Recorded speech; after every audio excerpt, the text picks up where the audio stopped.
દોસ્તો આજે આપણે એન્ટ્રી જોવાની છે કેશ પરચેઝની. દોસ્તો આપણે જનરલી કેશ પરચેઝની એન્ટ્રી જીએસટી સાથે કરવાની હોય છે, ત્યારે તકલીફ શું આવે છે તે આપણે જોઈએ લઈએ. તો આપણી પાસે નીરવ એન્ટરપ્રાઇઝનું બિલ છે. નીરવ એન્ટરપ્રાઇઝ પાસેથી આપણે ખરીદી કરેલી છે, તો એની આપણે કેશમાં ખરીદી કરેલી છે, એટલે મારે પાર્ટીનું નામ આપણે દર્શાવવું નથી. કારણ કે કેશની ખરીદી છે તો મારું કેશનું લેજર અફેક્ટ થવું જોઈએ. તો મેં આ એન્ટ્રી કરેલી છે 29 બિસ્કિટ અને બાલાજી વેફર્સની એન્ટ્રી બરોબર છે. કેશ પરચેઝમાં મેં એન્ટ્રી કરેલી છે.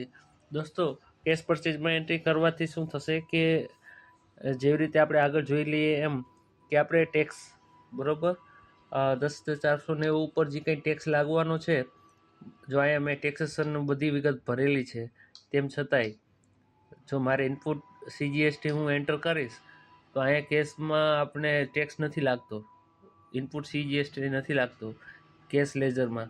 હવે મારે કેશ લેઝરમાં ઇનપુટ સીજીએસટી ટેક્સ લગાડવો હશે તો મારે શું કરીશ, તો આપણું વાઉચર નામ કેશ પણ ન બદલે અને આપણે અહીંયા આપણે એક ચેન્જીસ કરવાનું રહેશે.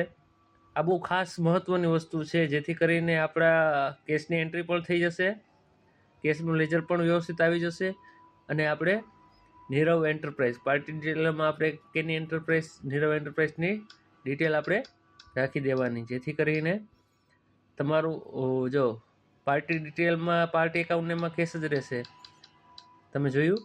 અને ત્યારબાદ પરચેઝ એકાઉન્ટ આપણે કરીશું.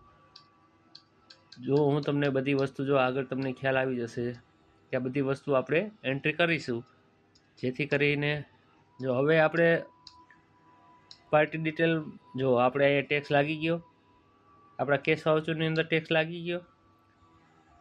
હવે આ વસ્તુ તમારે ખાસ ધ્યાન રાખવાની કે તમારે કેશ એન્ટ્રીની અંદર કેશ પરચેઝની અંદર તમારે પાર્ટી ડિટેલમાં ડિટેલ ભરવાની રહેશે. Thank you.